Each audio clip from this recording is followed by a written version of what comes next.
Hello and welcome muli sa aking kusina. Gagawa tayo ngayon ng isang common na Filipino bread. Ito ay ang pan de coco.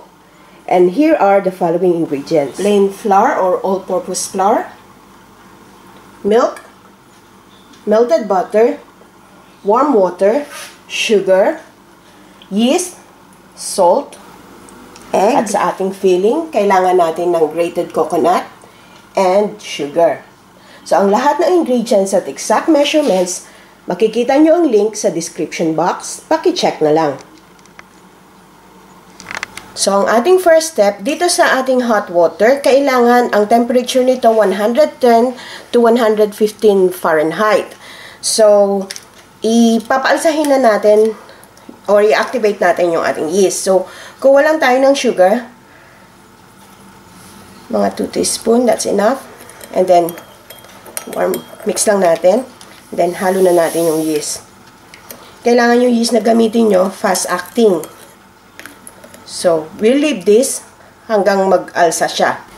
So, ang ating next step, pagsamahin lang natin yung dry ingredients. Yung flour, yung sugar, at yung salt. Then, i-mix lang natin to completely.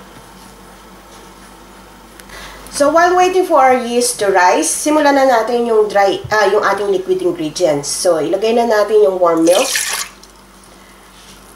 yung ating melted butter, dito sa isang ating bowl, at yung ating egg. Then, using a paddle or hook attachment, i-mix lang natin.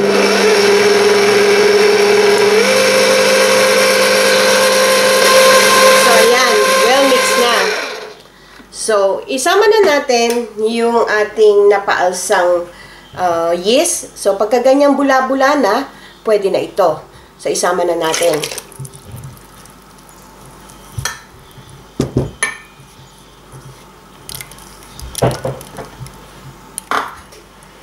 Then, i-mix uli natin to. So, pagka itong mix na yung ating liquid ingredients, isama na natin yung 2 cups muna ng flour.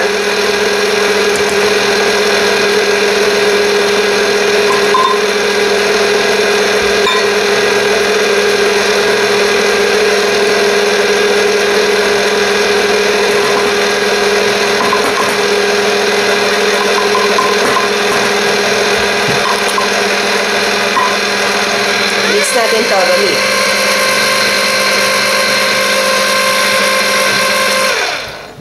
Then, scrape lang natin yung sides.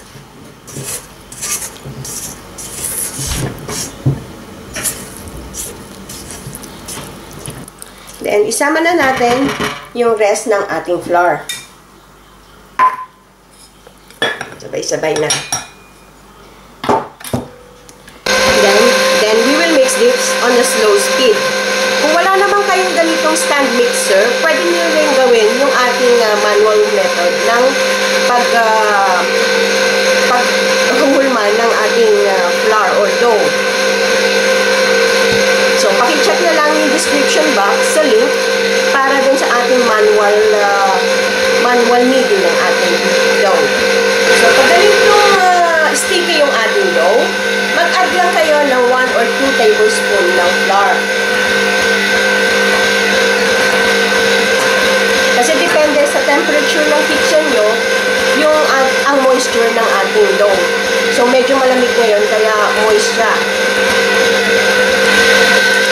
So, ayan. 10 minutes kong minix ito kasi nag-add tayo ng flour kanina. So, pwede na ito, mag-proceed na tayo sa ating next step. So, dito sa ating clean worktop, mag-sprinkle lang tayo ng konting flour. And then, salin natin yung ating dough. So, i-knead lang natin to by hand.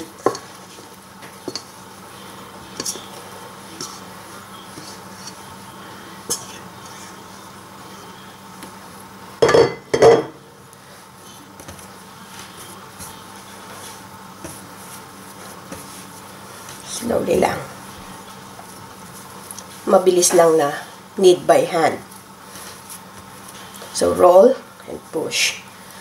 Roll and push.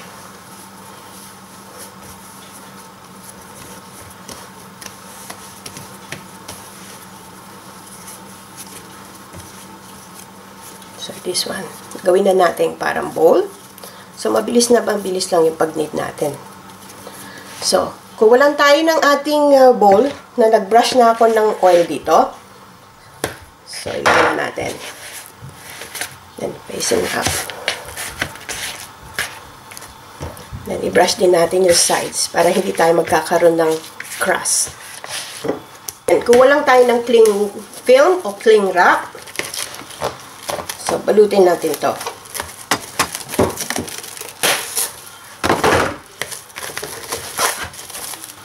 So, make sure na covered yung ating bowl at walang air na papasok. So, i-leave lang natin to sa either sa loob ng microwave or sa loob ng oven na hindi nakabukas para i-leave natin to for 1 to 2 hours hanggang mag-alsa lang ang ating dough. So, while waiting for our dough to rise, itong ating kinayod na nyog or grated coconut, isama na natin yung sugar. So, i-mix lang natin to hanggang sa maging thoroughly incorporated na ang ating nyog at saka sugar. Then, ilagay lang natin to sa fridge while waiting for our dough. So, after 2 hours, eto na yung ating pinaalsang dough. So, ang ganda ng alsa. So, dito sa ating worktop, mag-dust lang tayo ng flour. Add natin. Then, tanggalin natin yung excess air. Then, hatiin lang natin sa dalawa. Set aside.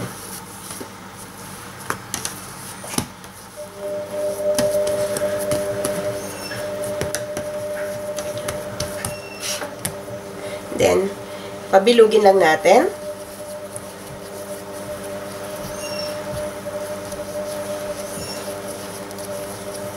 Like this.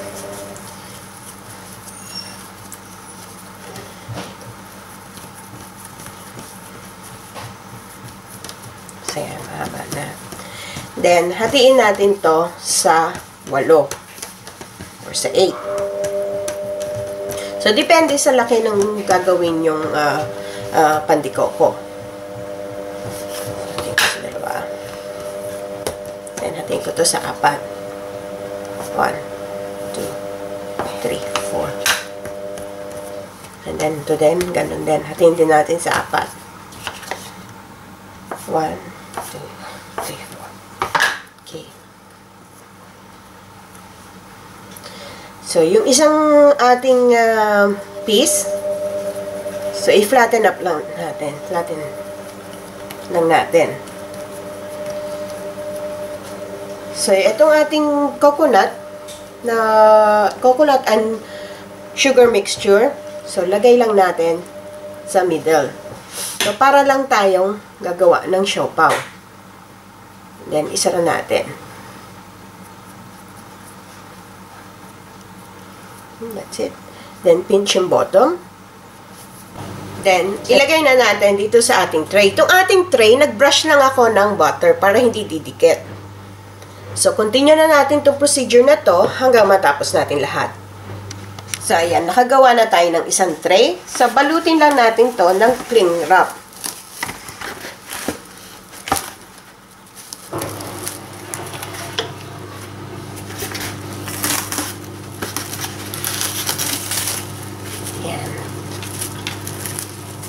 And then, paalsahin huli natin to ng, another 30 minutes. 30 minutes to an hour. So, continue lang natin yung isa pa nating half. And then, we'll proceed to the next step. So, after half an hour, eto lumaki na ng umalsa uli yung ating pinipare na dough. So, mag-preheat na rin tayo ng oven sa 180 degrees Celsius. And then, i-bake natin to for 15 to 20 minutes. Check na lang natin hanggang maging golden brown. So, after 15 minutes, So, eto na ang ating pan de coco. So, pwede na ito. I-remove na natin from the oven. So, from the oven, habang mainit pa, mag-brush na tayo ng melted butter sa ibabaw. Para shiny lang tingnan.